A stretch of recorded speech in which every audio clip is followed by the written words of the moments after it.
What's up, guys? This is OmegaLiar, and today I'm bringing you a Titanfall gameplay on the map Colony. This is Attrition, and my setup today is the Smart Pistol, the Charge Rifle, and the B2 Wingman.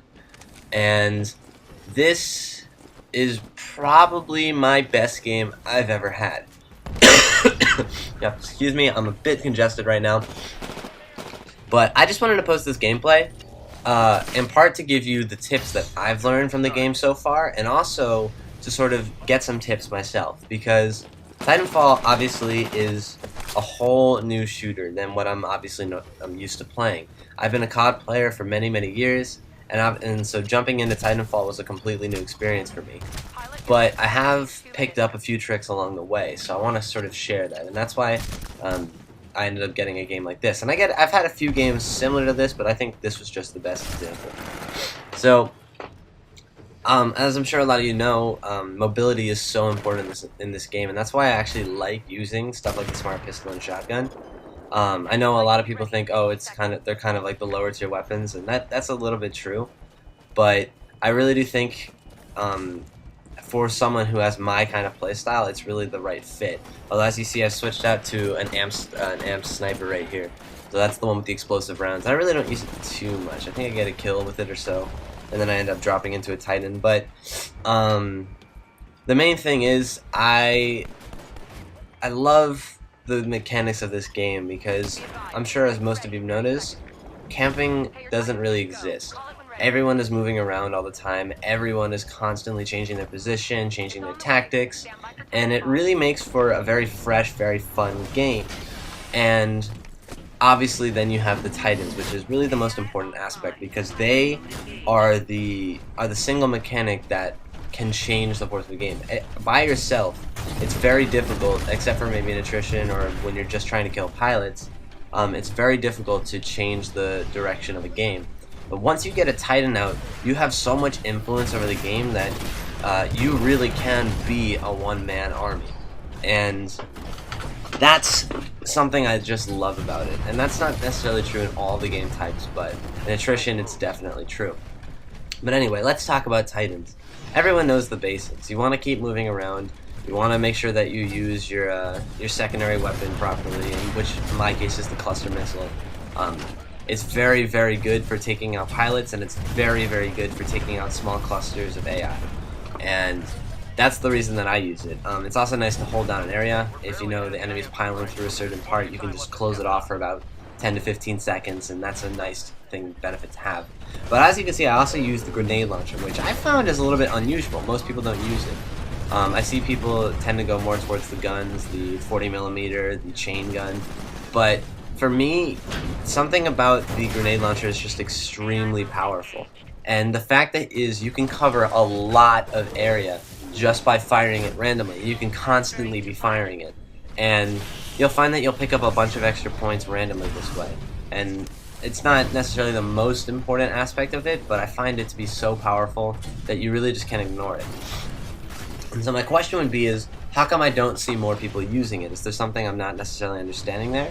Because to me it seems like a very powerful close range weapon that has the ability to sort of spam fire and lock down areas, because its explosion is so unbelievably huge.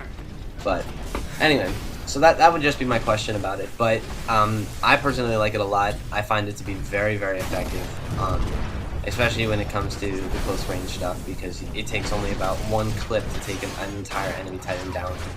But anyway, so the other tips that I learned about this, which you'll see I sort of take advantage of later, is that even if you want to be the hero, even if you want to get that one kill, more often than not, the length of time that you have your Titan is more important than that one extra kill. You want your Titan to be out as long as you can, which is why it's always a good idea to run away from a fight that you just can't win, or run away from a fight that you're outnumbered in, or run away from a fight where they have the better weapon at their range. It's so important to stay alive, and that way you don't lose any points, that way you can pick up a lot of extra points, and that way you have a Titan.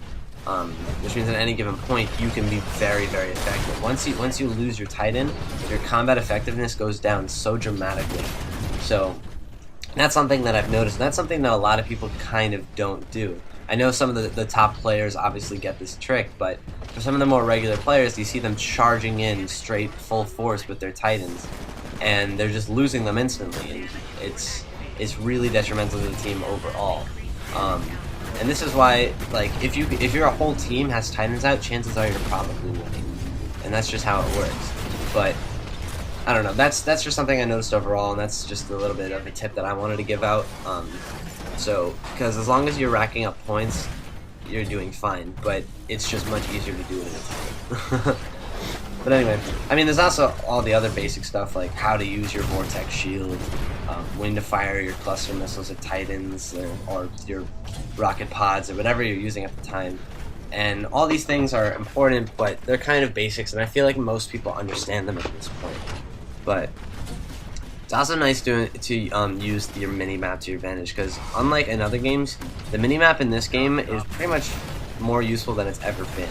It's kind of, in a sense, like a lesser Blackbird from Black Ops or Orbital VSAT or whatever you remember it as.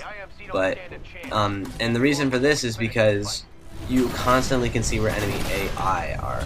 And oftentimes they'll give you a pretty good idea of what the enemy team is doing. Because if you can see where their AI are, you can see where people are clustered, and oftentimes people sort of just kind of go to where their AI are. It's just how it works, because I think sort of subconsciously when people look at the map and they see a cluster of blue dots, they're going to be more likely to go there. They're going to think it's a little bit safer. So it's usually pretty easy to tell where the enemy is. But anyway, that's the basic stuff, and this is right where we win the game in the epilogue. I don't think we end up shooting down their thing. But those are just sort of the tips I picked up. You always want to keep moving. You always want to keep evading. You want to keep your Titan out as long as possible. And if you can sort of follow all these steps, then you're going to be very, very likely to do consistently well. And as I found, it works out. My consistency in this game is actually very high. It's not amazing. I'm not one of the best players yet, but I've been doing pretty well, and I've been making it by. And I hope to just continue learning and continue figuring out what I can do to make myself a better player, because I love this game so much, and I would really like to be able to just be at the top of the leaderboards every single time. But anyway, you see them. I try to get the satchel charge off here. It's not really gonna work. They end up escaping, but we still end up winning the game by quite a lot. You'll see my final score. I end up with 1 death and a certain amount of kills. What is it? 9 pilot kills, 4 Titan kills, 25 minion kills, and 1 death. But if you like this video, as always, comment, rate, subscribe, and I'll see you in my next commentary. Thank you for watching.